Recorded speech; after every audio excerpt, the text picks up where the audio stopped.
Assalamualaikum warahmatullahi wabarakatuh. Selamat berjumpa kembali di stasiun TV SMP Negeri 1 Bonorowo. Alhamdulillahirrahmanirrahim, kita dipertemukan kembali untuk melaksanakan kegiatan PJJ pada kali ini, yaitu dalam pembelajaran IPA. Sebelum kita mulai, marilah kita berdoa terlebih dahulu. Mudah-mudahan kita diberi kemudahan dalam memahami ilmu ini dan dikaruniai dengan ilmu yang bermanfaat. Berdoa, mulai. Berdoa selesai. Anak-anak sekalian, terutama ini adalah kelas 9, ini adalah materi terakhir di semester genap ini, yang insya Allah setelah ini nanti kalian akan menempuh penilaian akhir tahun untuk kelas 9 dan nanti dilanjutkan dengan ujian sekolah ya, sebagai pengganti dari ujian nasional. Oke, pada bab terakhir ini materi yang akan kita bahas yaitu tentang teknologi ramah lingkungan ya. Ya. Nah, kalau kita lihat gambar di sini ya, Pertamina, beberapa hari yang lalu kalian mendengar ada kebakaran di Balongan sana, di kilang minyak Balongan ya. Nah, ini adalah gambar salah satu pom bensin kalau kita mungkin menyebutnya dengan mudah, atau SPBU, stasiun pengisian bahan bakar umum ya. Nah, apa di dalam situ yang diisikan apa? Ya, jenis bahan bakar ya, terutama dari minyak bumi ya, atau kita kenal dengan BBM. Salah satu sumber energi yang dibutuhkan oleh masyarakat sebagai bahan bakar untuk kendaraan. Nah, kalau kita lihat dari mana asalnya BBM tadi. Ya. BBM bahan bakar minyak itu asalnya adalah dari sisa-sisa makhluk hidup yang ada di dalam bumi dan tidak dapat diperbarui lagi karena dibutuhkan waktu jutaan tahun dalam proses pembentukannya ya. Jadi kalau dihabiskan nanti membentuknya lama, jadi dikatakan sebagai di situ sumber energi yang tidak terbarukan ya. Apakah BBM ini dapat mencemari lingkungan? Iya ya, sehingga diperlukan energi di sini yang ramah terhadap lingkungan. Makanya pada kali ini kita akan membahas tentang teknologi ramah lingkungan. Oke, lanjut. Ya. Nah, tujuan dari pembelajaran kita pada bab ini yang pertama adalah memahami prinsip dasar teknologi ramah lingkungan. Yang kedua, memahami berbagai aplikasi atau penerapan teknologi ramah lingkungan. Memahami pentingnya menerapkan perilaku hemat energi dalam kehidupan sehari-hari sebagai upaya untuk menjaga kelestarian lingkungan, dan juga memahami contoh teknologi yang tidak ramah lingkungan serta dampaknya terhadap lingkungan. Oke, lanjut. Ya. Nah, sekarang kita lihat pengertian dan prinsip teknologi ramah lingkungan itu sendiri ya. Pengertiannya, teknologi ramah lingkungan atau sustainable teknologi, ada juga menyebutnya eco-friendly teknologi ya, atau bisa juga disebut sebagai green teknologi ya. Ini adalah merupakan bentuk penerapan teknologi yang memperhatikan prinsip-prinsip pelestarian lingkungan. Nah, tujuannya apa? Nah, tujuan dari teknologi ini akan memberi kemudahan dan pemenuhan keperluan manusia ya. Menghasilkan berbagai produk dan jasa untuk kepentingan manusia. Dengan adanya teknologi ini akan mempermudah keperluan manusia ya. Seperti kita bayangkan saja, misalnya sebelum ada teknologi, orang mau naik haji berangkat dari Indonesia ke Mekah sana perlu waktu berbulan-bulan, tapi sekarang dengan adanya teknologi mungkin tinggal beberapa jam saja sudah bisa sampai ya. Kemudian kita lihat prinsip atau syarat mengapa teknologi ini bisa dikatakan sebagai teknologi yang ramah lingkungan. Itu syaratnya apa?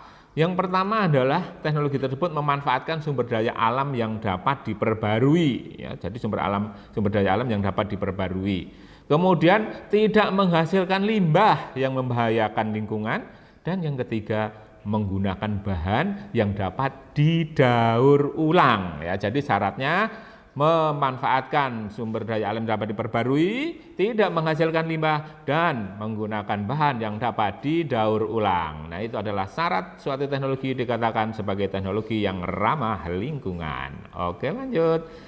Nah, sekarang kita lihat aplikasi atau penerapan di teknologi yang ramah lingkungan. Pada kali ini kita akan membahas ada 4 bidang, nanti ada bidang energi, bidang transportasi, bidang lingkungan, dan juga nanti bidang industri. Oke, untuk lebih jelasnya kita lihat satu persatu. Ya, teknologi ramah lingkungan di bidang energi. Nah, energi yang pertama ini adalah bahan bakar dari tumbuhan. Ya, kita kenal dengan istilah biofuel. Ya, biofuel adalah jenis bahan bakar alternatif yang berasal dari bahan-bahan organik. Nah, di sini ada dua macam, yaitu nanti kita sebut sebagai bioetanol dan juga nanti biodiesel. Ya, etanol. Ya, etanol adalah merupakan salah satu jenis alkohol. Ini yang dapat dibuat dengan fermentasi karbohidrat, ya. Kemarin kalian sudah praktek pembuatan tape, nah atau di situ bioteknologi sederhana itu salah satu menghasilkan etanol, ya, dari tape menghasilkan etanol. Nah, di sini etanol dapat dimanfaatkan nanti sebagai pengganti dari bahan bakar minyak, ya.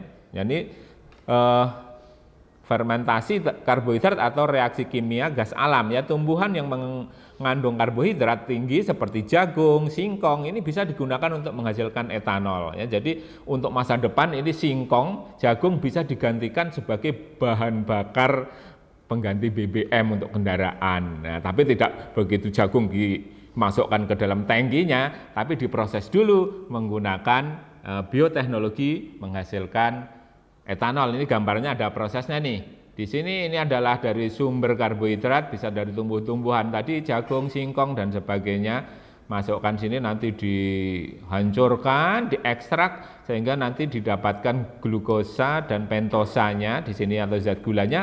Nah, di sini nanti difermentasi dengan bakteri yang atau jamur yang sudah kita pisahkan, secara anaerob nanti akan dihasilkan etanol. Nah, untuk pemurniannya nanti secara destilasi atau penyulingan didapatkan etanol yang murni yang nanti siap dijadikan bahan bakar untuk kendaraan bermotor. Nah, ini ramah lingkungan dan dapat diperbarui, ya, karena dari singkong dan jagung kan bisa ditanam kembali gitu, ya, dalam waktu yang tidak lama. Lanjut, berikutnya yaitu biodiesel. Ya, biodiesel berasal dari lemak nabati, misalnya dari minyak kelapa sawit atau minyak jarak pagar. Nah, ini adalah gambar pohon jarak yang biasa dijadikan pagar, makanya dikatakan jarak pagar gitu, ya. Nah, di Indonesia biodiesel ini sudah dikembangkan dan diproduksi sebagai bahan bakar kendaraan yang disebut dengan istilah yaitu biosolar. Ya, itu adalah biodiesel yang diperoleh dari ekstrak atau pengolahan dari lemak nabati, ya, bisa berupa dari minyak kelapa sawit atau juga minyak dari jarak pagar. Lanjut untuk energi yang berikutnya yaitu biogas. Biogas merupakan jenis bahan bakar alternatif yang diperoleh dengan proses fermentasi dari bahan-bahan organik oleh bakteri anaerob, ya, atau bakteri yang hidup di lingkungan yang tidak memerlukan oksigen atau tanpa oksigen, ya. Bakteri anaerob bekerja dengan cara mengubah zat organik menjadi gas metana atau CH4 ini sebesar 75%, dan sisanya yang 25% ini ada gas karbon dioksida, gas hidrogen serta gas hidrogen sulfida. Nah, bahannya apa? Bahannya ini bisa berupa dari kotoran ternak, sisa-sisa limbah dari pabrik tahu, ya. Bisa juga dari, nah ini kalau kita lihat di buku paket kalian, ini ada, ya, gambarnya. Ini bisa kita lihat, ini adalah instalasi biogas, ya, skema pembuatan biogas. Dari sini ada dihancurkan ini dari kotoran atau, ya, sisa-sisa pembuangan dari ternak, ya. Kotoran sapi, kotoran kambing dan sebagainya bisa diaduk di sini dihancurkan. Bisa juga dari toilet, ya, dari WC itu dihancurkan. Masuk ke penampungan yang besar, ini mungkin untuk satu kampung atau satu RT bisa gitu, ya, dibuat yang besar penampungannya. Kemudian ini ada namanya digester atau bak untuk penampungan, ini buat tertutup diaduk dengan air gitu, ya. Nanti didiamkan beberapa saat, beberapa hari gitu, nanti akan timbul gasnya. Nah, gas ini nanti yang akan disalurkan ke rumah-rumah sebagai pengganti LPG, ya, sebagai pengganti LPG, ya. Nah, kemudian nanti kalau gasnya sudah berkurang, sudah tidak terbentuk lagi, nanti di sini ada sisanya bisa kita ambil. Ini ada penutup, nanti bisa dikeruk di sini sebagai sisa berupa zat padat. Ini dapat digunakan sebagai pupuk. Oh ya, jadi gasnya diambil untuk keperluan rumah tangga. Di sini nanti sisanya zat padatnya bisa dikeringkan jadi pupuk yang berguna bagi tumbuh-tumbuhan. Itu adalah biogas. Ini merupakan energi alternatif. Ya. Energi yang berikutnya kita lihat yaitu solar cell atau sel surya. Nah, ini sudah kita pelajari dulu di kelas 8 tentang teknologi yang terinspirasi dari jaringan tumbuhan, yaitu pada peristiwa fotosintesis. Ya. Fotosintesis itu akan mengubah energi matahari menjadi zat kimia. Nah, di sini pada solar cell ini akan mengubah energi cahaya matahari menjadi energi listrik. Ya, sel surya ini terbuat dari silikon yang dimurnikan atau polikristalin silikon dengan beberapa logam yang mampu menghasilkan listrik. Ya, jadi ini biasanya malah keliru, balik lagi. Ya, dipasang di atap rumah, bisa juga di halaman pokoknya yang bisa menampung atau menerima cahaya matahari yang banyak ya. Oke, cara kerja dari solar cell-nya atau sel surya ini ketika cahaya matahari mengenai panel surya itu yang ininya ya, ini panel surya, cahaya akan menghasilkan emisi elektron atau pada komponen panel. Nah, elektron kemudian dihubungkan dengan sistem tertentu sehingga dihasilkan listrik. Nah, selanjutnya ini listrik dialirkan dan disimpan pada baterai. Nah, ini ada baterai atau aki disimpan di sini sehingga bisa digunakan pada waktu yang lain ya. Misalnya pada malam hari itu kita bisa menggunakan listrik dari tenaga surya, tenaga matahari. Walaupun malam hari mataharinya tidak kelihatan karena sudah disimpan energinya di dalam baterai ya. Atau untuk alat-alat yang menggunakan arus listrik bolak-balik atau AC ini bisa dimasukkan dalam inverter ini ya, baru bisa nanti kita gunakan. Nah, ini adalah energi alternatif yang sementara ini mungkin sinar mataharinya terbuang sia-sia, ini bisa kita manfaatkan sebagai sumber energi alternatif. Lanjut. Ya. Kemudian untuk teknologi ramah lingkungan bidang energi berikutnya yaitu hydropower atau tenaga air ya. Nah, ini bisa digunakan untuk pembuatan PLTA, pembangkit listrik tenaga air. Nah, hydropower ini dibuat dengan cara membangun atau membendung sungai yang besar untuk membentuk tempat penampungan air ya. Dari tempat penampungan air nanti dialirkan melalui sebuah pipa yang besar dengan debit atau laju tertentu untuk memutar turbin pada generator yang akan menghasilkan listrik. Nah, ini sudah kita pelajari dulu pada peristiwa elektromagnetik ya. Jadi di sini dengan energi dari potensial dari air tadi semakin besar, semakin tinggi, energinya akan semakin besar. Ini digunakan untuk memutar turbin yang nanti akan menggerakkan generator. Di dalam sini pada generator ada kumparan, ada magnet yang nanti akan berputar sehingga nanti timbul GGL atau gaya gerak listrik. Ya. Secara umum alat pembangkit listrik tenaga air ini terdiri dari generator dan turbin yang mengubah energi gerak menjadi energi listrik. Ya, ini banyak biasanya di daerah-daerah pegunungan ini bisa dimanfaatkan untuk listrik alternatif selain PLN ya. Kalau mungkin besar bisa nanti jadikan seperti kalau kita mungkin di wadah selintang ini akan menghasilkan energi listrik yang besar nanti yang dialirkan untuk masyarakat. Lanjut ya, berikutnya adalah ocean power ya. Ocean itu samudra atau lautan ya, pembangkit listrik samudra. Jadi samudra itu bisa sebagai pembangkit listrik. Nah, energi di samudra itu ada 3 macam, yaitu energi pasang surut atau disebut juga energi tidal, energi gelombang laut atau PLTGL, dan energi panas laut. Nah, pembangunan teknologi ini membutuhkan biaya yang sangat besar. Alatnya akan mudah rusak akibat korosi oleh air laut. Air laut kan banyak garamnya sehingga akan mempercepat terjadinya korosi. Bisa juga oleh badai dan juga di dunia ini hanya sedikit daerah yang cocok untuk dibangun teknologi ini. Ya, kalau kita lihat gambar ini adalah pembangkit listrik tenaga ombak. Jadi kalau ombaknya berdebur, kita akan menggerakkan kincir ini yang nanti akan memutar turbinnya. Nah, ini adalah contoh pembangkit listrik tenaga pasang surut air laut yang ada di Larens, Prancis ya. Ini lanjut. Ya.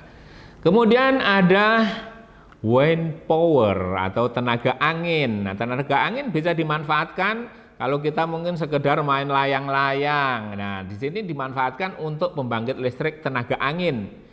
Nah, bukan PLTA singkatannya, tapi kalau tenaga angin ya. Kalau PLTA itu untuk tenaga air. Nah, untuk tenaga air ini disingkat tenaga angin, disingkat sebagai PLTB, pembangkit listrik tenaga bayu. Ya, bayu itu adalah kan angin ya. Kalau kalian nonton wayang mungkin ada Bathara Bayu, itu adalah dewa angin gitu ya. Ya, ada dua jenis pembangkit listrik tenaga angin yang saat ini dikembangkan, yaitu pembangkit listrik tenaga angin yang dibangun di daratan dan dibangun di pantai. Nah, ini dengan menggunakan kincir angin nanti akan berputar, nanti dihubungkan dengan turbin di situ sehingga akan turbin tadi memutar generator, timbullah listrik tadi ya. Angin tersebut angin tersebar luas dan tidak pernah habis di sini ya, karena ada perbedaan tekanan udara maka akan terjadi aliran udara yang kita sebut sebagai angin. Dan pembangkit listrik tenaga angin ini jelas bebas polusi ya, karena tidak menggunakan bahan bakar minyak. Nah, angin yang harus digunakan ya harus cukup besar dan juga stabil ya. Jadi dipilih tempat-tempat tertentu yang anginnya stabil ya. Lanjut. Masih di bidang energi, di sini yaitu adalah geotermal. Energi geotermal ini merupakan panas yang tersimpan dalam tanah atau dalam bumi ya, lapisan dasar bumi dan cairan dalam kerak bumi ini yang bisa menimbulkan panas atau geotermal. Ya, geo itu bumi, termal itu adalah panas ya. Kita dapat menggunakan energi yang tersimpan ini untuk memanaskan dan mendinginkan bangunan serta menghasilkan listrik. Nah, ini gambar ini contohnya adalah geotermal dari PT Geodipa yang berada di Dieng, ini sebagai pembangkit listrik ya. Nih, bisa digunakan sebagai pembangkit listrik. Nah, sedangkan ini gambar sampingnya, ini adalah aplikasi geotermal dalam skala rumah. Nah, ini biasanya digunakan di daerah-daerah subtropis ya. Jadi dari panas bumi ini bisa digunakan pada saat musim dingin ini untuk menghangatkan ruangan di sini ya. Jadi tidak perlu perapian menggunakan kayu bakar, batu bara dan sebagainya, itu kan kurang ramah lingkungan ya, karena ada asap-asap yang ditimbulkan. Dengan menggunakan geotermal ini tidak menimbulkan asap ya, sehingga nanti ini dikatakan sebagai teknologi yang ramah lingkungan. Lanjut. Masih di bidang energi, ini ada fuel cell dan hidrogen power ya. Jadi dihasilkan dari reaksi fuel cell, ini adalah hidrogen dan oksigen nanti yang bereaksi menghasilkan air. Nah, selain hasilnya air nanti ada juga energi ya. Jadi 2 molekul hidrogen ditambah 1 molekul oksigen nanti akan menghasilkan 2 molekul air dan energi. Nah, energi ini yang nanti dimanfaatkan sebagai energi alternatif tadi ya. Nah, uap air yang dilepaskan ke atmosfer, ini H2 ini dalam bentuk uap air, tidak berbahaya sehingga tenaga hidrogen ini ramah lingkungan ya. Nah, kalau uap air nanti dilepaskan di udara, di atmosfer, ini akan bergabung nanti jadi awan, malah bisa meningkatkan curah hujan ya. Hidrogen yang juga menyediakan energi yang lebih banyak daripada bahan bakar ya, energinya lebih besar ini. Namun saat ini untuk menghasilkan gas hidrogen dan alatnya ini membutuhkan energi dan biaya yang besar ya. Lanjut. Nah, sekarang kita lihat di bidang transportasi ya. Kalau kalian lihat di sini bidang transportasi ini ada 3 macam nanti yang akan kita lihat. Yang pertama adalah kendaraan hidrogen atau hydrogen vehicle. Nah, di dalam kendaraan hidrogen ini terpasang alat yang mampu mengubah energi kimia menjadi energi mekanik ya. Kendaraan ini mampu melaju dengan kecepatan 450 km per jam. Wah. Dan tentunya ramah lingkungan karena tidak menghasilkan emisi gas atau sisa-sisa pembakarannya ya, karena dari reaksi tadi penggabungan penggunaan hidrogen nanti ya yang akan mengubah energi kimia menjadi energi mekanik tadi ya, sehingga ini adalah sebagai teknologi yang ramah lingkungan karena tidak menghasilkan sisa-sisa pembakaran. Ini gambarnya, contohnya adalah kepada gambarnya ada mobil hidrogen Kemudian ada pesawat hidrogen, ya semacam seperti helikopter tapi bahan bakarnya adalah hidrogen. Kemudian ada juga sepeda hidrogen, ya. Oke, lanjut. Ya, teknologi ramah lingkungan dan transportasi yang kedua kita lihat adalah mobil surya, ya, atau solar car, ya. Nah, mobil surya ini merupakan mobil yang energi utamanya ini berasal dari sinar matahari. Nah, pada mobil atau bus ini terdapat panel surya terpasang di atapnya. Ini ada panel suryanya ya di sini ya, di atapnya nanti ada. Nah, panel surya ini dapat mengubah energi cahaya matahari menjadi energi listrik yang dapat digunakan oleh alat-alat listrik yang ada dalam bus atau mobil dan penggerak pada mesin mobil atau bus tersebut. Nah, ini di atasnya ini ada nanti panel surya, di atas mobil ini juga ada. Nah, ini malah ada semacam pengisian bahan bakarnya ya, tempat ngecasnya ya, pengisian tenaga secara umum di sini ya. Jadi tenaga surya ini untuk ngecasnya itu ada ya. Kalau kemarin yang biasa kita di daerah kita adalah SPBU yang BBM, nah ini menggunakan tenaga matahari, ini dicas ini mobilnya ya, sedang dicas sambil istirahat. Lanjut, yaitu mobil listrik atau electric car. Ya, kalau di daerah kita mungkin kita belum menemukannya, yang sering kita lihat ada sepeda listrik ya atau motor listrik ya yang dicas dulu gitu baru bisa dipakai tanpa menggunakan bahan bakar minyak ya. Di sini adalah mobil listrik ya, mungkin dikembangkan sekarang ada yang mobil SMK gitu ya. Kalau ini di daerah di Indonesia ini menggunakan energi listrik. Ya, mobil listrik merupakan mobil yang didorong oleh satu atau lebih motor listrik menggunakan energi listrik yang disimpan dalam baterai atau alat penyimpan energi yang lainnya. Ya, motor listrik ini mampu memberikan tenaga putaran dengan cepat dan memberikan percepatan yang kuat terhadap kendaraan tadi dan juga suaranya tetap halus. Jadi tidak menimbulkan kebisingan yang menyebabkan pencemaran suara gitu ya. Lanjut berikutnya yaitu pada bidang lingkungan. Yang pertama kita lihat yaitu biopori. Nah, di beberapa waktu yang lalu kalian pernah membuat namanya biopori ya. Ya, biopori ini dikenal dengan istilah teknologi lubang resapan atau TLR, yang merupakan teknik untuk membuat wilayah resapan air hujan ya. Teknik ini diterapkan dengan menyediakan area yang dibuat berlubang-lubang kecil seperti berpori istilahnya ya. Ini berpori, ada lubang-lubang kecil. Di sini nanti kita menggunakan peralon, juga peralonnya dikasih lubang-lubang kecil.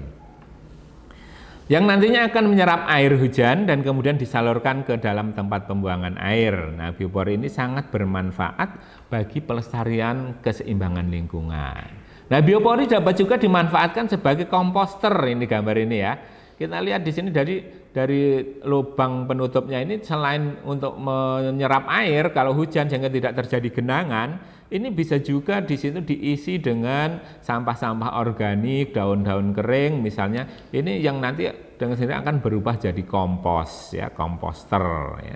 Sehingga nanti kompos yang dihasilkan bisa keluar lewat lubang-lubang pori-pori dari dinding lubang ini, bisa juga nanti diambil dari atas, diisi lagi dengan yang baru. Nah, itu adalah teknologi ramah lingkungan yang pertama di bidang lingkungan, yaitu adalah biopori ya. Ya, dengan adanya biopori ini akan menambah resapan sehingga tidak terjadi genangan-genangan atau bahkan banjir di satu tempat ya. Lanjut berikutnya yaitu fitoremediasi. Ya, fitoremediasi ini adalah salah satu bentuk bioremediasi yang menggunakan tumbuhan untuk menghilangkan, memindahkan, menstabilkan atau menghancurkan bahan pencemar, baik itu senyawa organik maupun anorganik, seperti logam berat, pestisida, minyak, dan lainnya. Nah, keunggulan teknologi fitoremediasi ini diantaranya adalah ramah lingkungan, biaya operasionalnya rendah, mudah untuk diaplikasikan, aman digunakan, tanah dapat menjadi lebih subur dan dapat membuat kualitas lingkungan menjadi lebih baik. Nah, contoh tumbuhan yang dapat digunakan untuk fitoremediasi ini misalnya adalah bunga matahari, sawi, enceng gondok, padi, tembakau, dan sansevieria ya. Kalau kita lihat gambar di buku kita, ini ada 3, contohkan adalah bunga matahari, ini adalah enceng gondok, dan ini adalah sansevieria yang kita kenal mungkin di lingkungan kita dengan istilah lidah mertua gitu ya. Ini sebagai tanaman-tanaman yang bisa dimanfaatkan untuk fitoremediasi ya. Misalnya kalau kita lihat si lidah mertua ini untuk penangkal polutan di udara tentunya. Kalau yang ini enceng gondok mungkin untuk menyerap polutan atau pengotor pada air ya. Lanjut berikutnya yaitu toilet pengompos atau composting toilet. Ya, toilet ini tidak ada airnya ya. Lain dengan kita ya gitu ya. Composting toilet merupakan toilet kering yang menggunakan proses secara aerob. Nah, untuk menghancurkan atau mendekomposisi fesis yang dihasilkan manusia. Ya. Toilet pengompos ini dapat digunakan sebagai pengganti toilet air pada umumnya. Ya. Jadi ada hemat airnya ya. Toilet ini biasanya ditambah dengan campuran serbuk gergaji, sabut kelapa atau lumut tertentu untuk membantu proses aerob ya, menyerap air dan mengurangi bau. Jadi dibuang di sini nanti dikasih serbuk gergaji di situ gitu ya. Ya, kalau biasanya kita kan disiram air seember nggak cukup 2 ember karena itu boros airnya ya. Lanjut. Ya. Masih di bidang lingkungan yaitu water purification atau pemurnian air. Ya, tujuan dari proses ini adalah untuk menghasilkan air yang dapat digunakan untuk keperluan tertentu. Ya. Nah ini prosesnya ada 3 macam ya, bisa secara fisika, secara kimia maupun secara biologis. Ya, secara fisika dapat dilakukan dengan penyaringan atau filtrasi, pengendapan atau sedimentasi, dan penyulingan atau distilasi. Sedangkan secara kimia ini bisa dengan pemberian klorin, penyinaran dengan sinar ultraviolet, dan juga pemberian karbon aktif sebagai pembunuh kuman dalam air.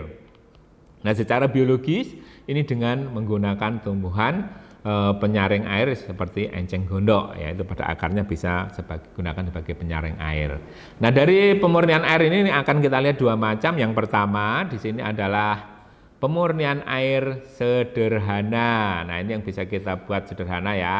Ini kita perlu 2 tabung atau 2 drum gitu ya. Untuk pertama ini diisi dari bawah, di sini ada kerikil, kita buat sekitar 20 cm, di atasnya dikasih ijuk sekitar 5 cm, kemudian ada pasir. Nah, ini pasir 20 cm.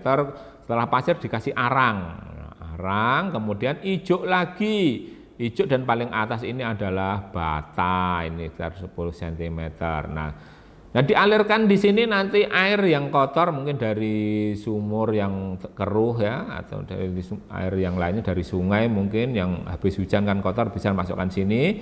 Nah, nanti dihasilkan air yang bersih ke sini. Nah, mungkin belum bersih banget yang sampai sini, sehingga di drum kedua ini digunakan sebagai drum pengendapan. Jadi di sini penyaringan, ini drum filtrasi, ini drum sedimentasi atau pengendapan. Nah, didiamkan dulu setelah mengendap. Nah, di bawahnya itu dikasih ijuk mungkin untuk menangkap dari kotoran-kotoran yang masih terbawa air. Nah, nanti air sudah bersih dialirkan, kita dapatkan air yang bersih. Ini adalah pemurnian air secara sederhana yang ramah lingkungan. Kemudian yang kedua yaitu pada pemurnian air dengan teknologi osmosis balik. Nah, osmosis balik ini merupakan teknologi pemurnian air yang menggunakan prinsip kebalikan dari peristiwa osmosis ya. Kalau di pelajaran sel kalian mungkin mengenal ada istilah difusi dan osmosis ya. Nah, osmosis itu apa? Osmosis ini adalah perpindahan zat dari daerah yang memiliki konsentrasi rendah atau larutan yang lebih encer melalui suatu membran, namanya membran semipermeable, menuju daerah yang memiliki konsentrasi tinggi atau larutan yang lebih pekat. Jadi dari larutan encer pindah ke larutan pekat, ini pelarutnya yang pindah atau airnya ya. Itu namanya osmosis. Nah, osmosis balik itu dibalik gitu ya. Adanya tekanan dari luar akan menyebabkan air dari larutan pekat mengalir ke arah larutan encer, jadi dibalik ya.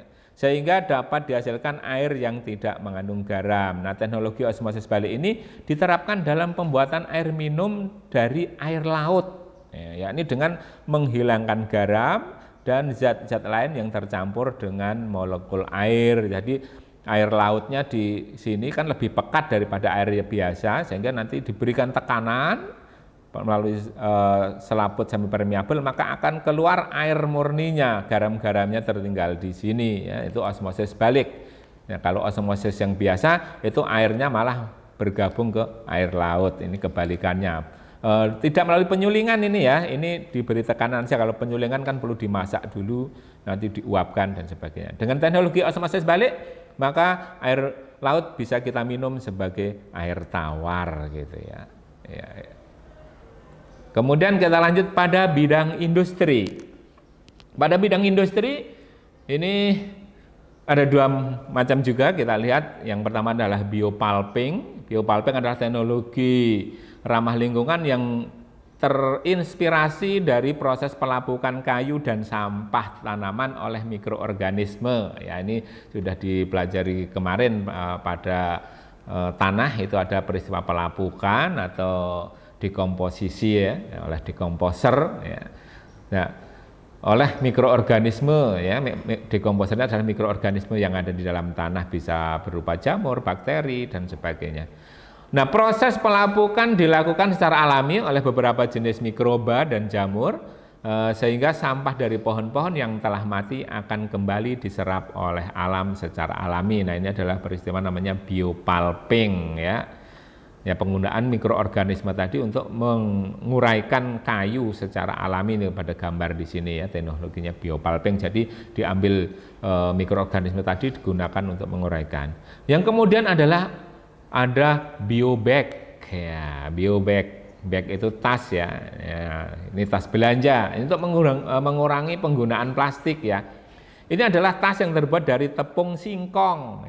Tasnya dari tepung singkong nih, bisa dimakan ya. Kita selama ini tepung singkong mungkin dibuat makanan lainnya ya, cireng mungkin ya, cilok gitu. Nah, ini dibuat jadi tas. Tepung singkong dapat terurai sampai hancur sehingga tas ini tidak menimbulkan pencemaran pada tanah maupun air. Nah, tas ini lebih ramah lingkungan dibandingkan menggunakan tas plastik atau kantong plastik. Nah, sehingga nanti tidak menimbulkan pencemaran. Oke, itu tadi tentang aplikasi dari teknologi ramah lingkungan. Nah, sekarang kita lihat perilaku hemat energi dalam keseharian kita ya. Nah, kita perlu menerapkan hal-hal ini untuk menjaga kelestarian lingkungan kita. Yang pertama yaitu membudayakan penggunaan sepeda atau berjalan kaki. Nah, itu tentunya untuk jarak-jarak yang tidak begitu jauh, yang bisa kita tempuh dengan jalan kaki atau sepeda. Nah, ini kita upayakan untuk itu ya. Makanya kalau di wilayah kita ini yang jarak kurang dari 7 kilo ini pada hari-hari tertentu diwajibkan untuk bersepeda ke kantornya ya. Nah, di sini tujuannya tentu untuk mengurangi penggunaan bahan bakar ya, karena kita pakai sepeda ini tidak menggunakan BBM, tentunya akan menambah kesehatan kita juga. Kemudian yang kedua yaitu mematikan lampu saat tidur dan pada saat siang hari ya, kita mau tidur lampunya dimatikan, siang hari atau ruangan kita tinggalkan kita matikan. Makanya di sekolah kita itu ada juga gerakan hemat energi. Kalau kalian lihat di sekitar saklar yang ada di ruang kelas kalian atau di tempat tertentu itu sudah dikasih tempelan matikan lampu saat tidak digunakan ya. Atau kalau nanti kalian membuat rumah didesain yang cahayanya bisa banyak masuk, dibuat banyak jendelanya mungkin atau dari yang tembus bareng, sehingga pencahayaan dalam ruangan tersebut cukup terang pada siang hari tanpa harus menyalakan lampunya. Lanjut. Ya, kemudian yang ketiga dari perilaku ini adalah jika menggunakan pompa air listrik atau kita sanyo, ya sanyo padahal mereknya ya. Penuhilah bak mandi dan tempat penampungan air dalam sekali waktu, jadi diisi penuh sekalian gitu ya. Baru nanti kalau sudah habis tambah lagi gitu ya. Sehingga tidak sedikit-sedikit menghidupkan pompa air, sedikit-sedikit menghidupkan pompa air gitu ya. Nah, sekali waktu diisi penuhnya. Kemudian membuat jadwal mencuci dan menyetrika pakaian secara teratur. Ya tentu ini yang mencuci dan menyetrika menggunakan listrik, ya mesin cuci listrik atau setrika listrik. Kalau cucinya pakai tangan atau setrikanya pakai setrika cap jago, nah itu ya mungkin tidak perlu dibuat jadwal secara teratur gitu ya. Ini yang menggunakan listrik. Lanjut. Nah, yang berikutnya yaitu berangkat lebih pagi. Ini terutama mungkin daerah-daerah di kota besar yang dari kemacetan ya. Nah, untuk menghindari kemacetan, ya, karena kemacetan di jalan ini dapat membuat kendaraan membuang bahan bakar secara percuma atau sia-sia ya. Kalau kita lihat di TV mungkin ya, atau itu bisa kita saksikan bagaimana keadaan yang macet gitu ya. Kendaraannya cuma jalannya pelan-pelan, tapi kan mesin tetap hidup terus ya, bahan bakarnya terus terbakar, itu kan terbuang sia-sia. Yang biasanya mungkin bisa ditempuh seperempat jam itu bisa sampai 2 jam gitu tetap di jalan ya. Kemudian memilih peralatan rumah tangga yang hemat energi. Ya, ini digambarkan di situ ada lampu-lampu yang hemat energi. Sekarang banyak dijual ya dengan lampu LED. Itu lampu yang hemat energi yang mungkin di situ 5 watt itu sudah setara dengan 25 watt atau 40 watt untuk lampu biasa. Kemudian jangan buang kertas-kertas bekas begitu saja. Tanamkan dalam diri kita bahwa setiap menggunakan sebuah atau selembar kertas berarti kita telah menebang sebuah pohon.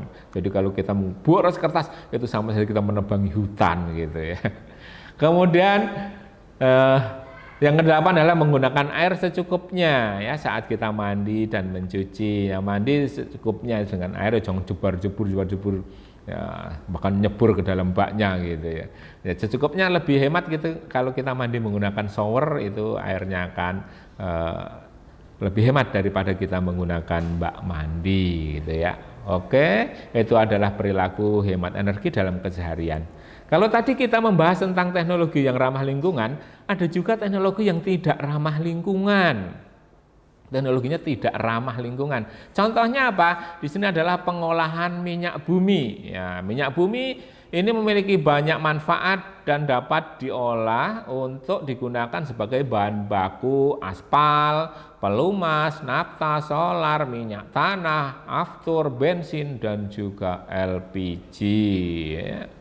Ya, jadi paling atas itu LPG melalui proses namanya destilasi atau penyulingan bertingkat, sehingga nanti dihasilkan tiap suhu tertentu ada tingkatan yang dihasilkan berbeda-beda. Paling bawah nanti aspal yang biasa digunakan untuk pengerasan jalan, paling atas nanti adalah gas LPG yang bisa dimasukkan dalam tabung-tabung untuk bahan bakar kita masak ya. Nah, minyak bumi terbentuk dari makhluk hidup yang telah mati jutaan tahun yang lalu dan terjebak di dalam suatu ruangan yang tertutup oleh bebatuan dan di dalam tanah atau di dasar laut. Yang minyak bumi yang demikian disebut sebagai light crude oil ya, itu minyak bumi ya. Untuk mengambil minyak bumi tersebut kita harus melakukan pengeboran ke dalam ruangan yang berisi minyak tersebut lalu memompanya keluar. Nah, setelah dipompa keluar, minyak tersebut disalurkan melalui pipa, truk, atau kapal minyak menuju kilang minyak. Nah, situ biasanya rawan terjadi kebocoran sehingga ada minyak tumpah di laut, gitu ya. Sehingga ada hewan-hewan laut yang mati karena pencemaran minyak. Dalam kilang minyak dilakukan penyulingan atau destilasi minyak bumi, yang tadi adalah penyulingan bertingkat atau destilasi bertingkat tadi. Dalam proses penyulingan minyak bumi dipanaskan untuk memisahkan komponen-komponen penyusun minyak bumi berdasarkan titik didihnya. Jadi berdasarkan titik didihnya nanti dihasilkan berbagai macam produk dari minyak bumi tersebut. Nah, dari situ pada peristiwa itu juga dihasilkan nanti penggunaan minyak bumi ini ada pencemaran ya, dengan ada penggunaan bahan bakar minyak nanti pada pencemaran terhadap pencemaran udara ya tadi ya, bisa juga di situ pencemaran air ketika minyak bumi tadi tumpah. Lanjut berikutnya teknologi yang tidak ramah lingkungan, yang berikutnya adalah pengolahan batu bara ya. Pengolahan batu bara, ini batu bara merupakan bahan-bahan fosil, bahan bakar fosil yang berbentuk padat yang terbentuk dari beberapa tahapan dan berasal dari tanaman yang terkubur 300 sampai 400 juta tahun yang lalu. kemudian terpapar panas yang tinggi dan tekanan selama jutaan tahun. Nah, dari dulu batu bara ini telah digunakan secara luas untuk menghasilkan panas dan juga listrik ya. Penggunaan batu bara ini merusak tanah dan mencemari air dan udara. Bahan pencemar lingkungan berupa belerang dioksida atau SO2, partikel karbon hitam, emisi zat radioaktif, limbah padat yang bersifat racun. Itu contoh dari teknologi pengolahan batu bara yang dikatakan sebagai teknologi yang tidak ramah lingkungan ya. Jadi bisa juga merusak lingkungan di tempat penambangannya dan juga dari penggunaannya itu bisa menimbulkan pencemaran baik itu udara maupun juga air. Nah, itu antara teknologi yang tidak ramah lingkungan ya. Nah ini terakhir ada terima kasih. Ini menggambarkan suasana kota yang penuh dengan teknologi tapi ramah lingkungan, jadi kotanya bersih, ya, sejuk dan sebagainya. Oke, terima kasih atas perhatiannya untuk pertemuan kita pada kali ini. Mudah-mudahan apa yang kita pelajari ini bermanfaat bagi kita semua. Mari kita selalu menjaga kelestarian lingkungan kita. Kita gunakan teknologi-teknologi yang ramah lingkungan ya. Kalau kita bisa menggunakan yang ramah lingkungan, ya mari kita hindari teknologi yang tidak ramah yang bisa mencemari lingkungan kita ya. Semoga dengan menjaga kelestarian lingkungan kita, hidup kita akan lebih nyaman. Terima kasih. Mari kita tutup pertemuan kita pada kali ini dengan membaca hamdalah bersama. Alhamdulillahirobbilalamin. Assalamualaikum warahmatullahi wabarakatuh.